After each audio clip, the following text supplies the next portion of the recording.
Kernel and Ubuntu. The reason why I tend to avoid most Ubuntu-related topics is because the subject does get very large coverage. Everybody talks about Ubuntu, and I think that's a testament to how successful it's been as a Linux distro.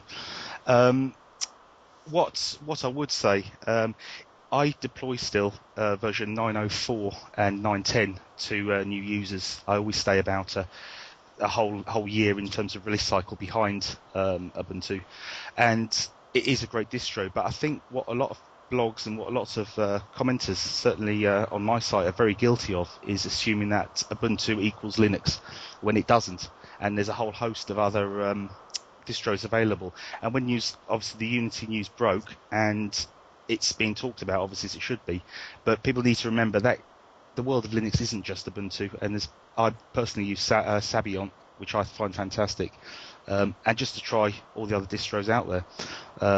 See what's better than Ubuntu, see if you prefer something else. If you don't, no harm done. Just briefly touching on something you said on Microsoft, what I've noticed, we had the whole issue of the Windows Phone and all the PR that's related to that.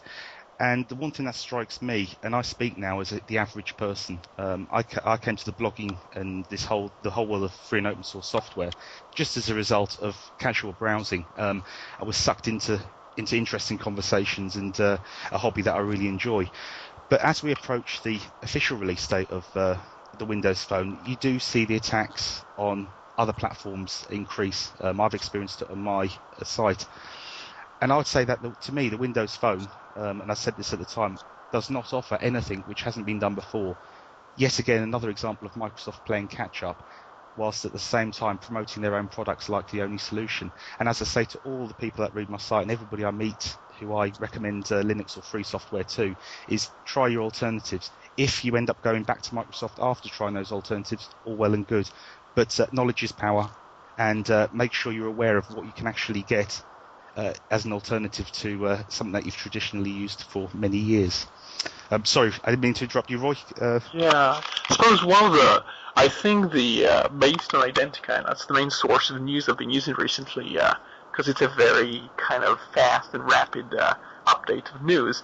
I saw lots of people responded to the story from DigiTimes on the fact that Microsoft is trying to pressure Acer and some other, I think it's Acer and some Taiwanese companies, mostly a Taiwanese issue, to pay for Android. And I think that's been said in the context of not phones, but mostly sub-notebooks or netbooks. I'm not exactly sure. I know that I think that Asus and even Acer were planning to have like a dual boot thing with Android on a netbook. I usually say sub-notebooks because I know netbook is a trademark, and I try to avoid that, as quite a few people know by now. But anyway, they do try to deliver a Android 3.0, which isn't available yet, the version of the operating system, but they do try to plan to release a very advanced, a very good experience of a sub-notebook that's reasonable, probably based on ARM processors, which won't work too well with Windows. And what Microsoft is trying to do now is to ensure they get I think a fee of about $15 from each unit sold. And I'm not sure if it's $15 just for Microsoft or for companies which sued the Android platform. I think now we have Microsoft, we have Apple, we have this company which works with Microsoft and Apple, and we have Oracle suing over Java. And there is another story about Java actually using the copyright claims in a very SEO-like style, and trying to accuse Dalvik of taking some code from, they say, from Oracle, but they actually mean from Sun, which Sun didn't seem to have much of a problem with because they didn't sue anyone like Google or Android or any of the people who extracted code from this code base. There is a bit of a chain effect there, because the sharing of code perhaps leads to the Oracle lawsuit spreading to other directions, to other areas as well. But anyway, going back to the issue of Android, I'm sorry, I got a bit distracted here.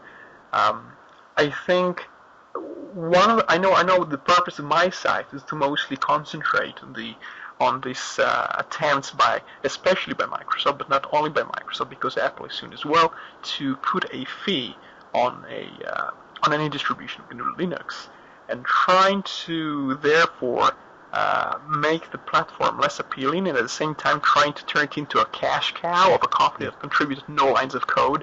I think people find it extremely outrageous.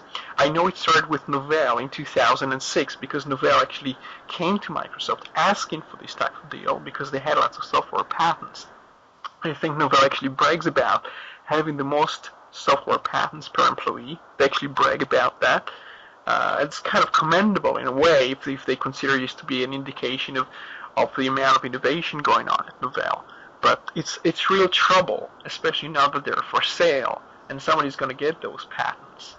Well, I mean, I've always looked at the real harm. If Microsoft or anybody else is going to be scraping off a share of people deploying Android on sub-notebooks, whatever, that's not as much harm as the prevention or the deterrent that action alone puts on people wanting to deploy Android or similar. And I think it's a very good example of how Microsoft is not so much interested in making a profit from these things, but obviously is worried about the possibility of competition and is trying to prevent that competition in the first place. And I think it's sort of it's really the basis of one of my messages that I try to get out. Yeah, this is not right. This can't be right. It's consumers, end users' choice, and this action prevents choice. And it's a subject which has struck close to my heart because I think recently I blogged about to get my HTC Desire, and prior to that I had an HTC Hero, and it makes me cross that when I make a conscious decision not to go with a Microsoft platform or go with Apple, that I find that Microsoft is still able to work its way into the products that I choose when I've made a conscious decision to separate myself from them, and makes its way into the products I choose and adds an effective tax onto the products that I buy. It's something that I think the average user consider, and I don't blame them, but there's many users, I'd probably say 99% of the people I speak to really aren't tech interested, and I always say it's the toaster effect, where a lot of people, they'll use their computer, they'll use a mobile phone just like a toaster. It'll be a case of if it works, they don't really think about how it's working or why it's working. They don't see possible harm that their choices now can make in the future, because at the end of the day they're just interested in accessing their Facebook or going online and sending a few emails.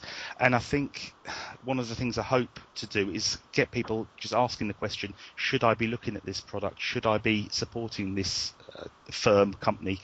And it's one of the things I hope people ask, and one of the messages I hope we put across. It's not about forcing people to use X, Y, Z. It's getting people to ask the questions and say, why am I doing this? Why am I using these products?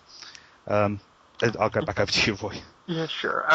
Just about an hour ago, just before we actually started recording, I posted some news about a French member of the European Parliament, and his name is Michel. And he basically is still pushing for what's called the community patent in Europe.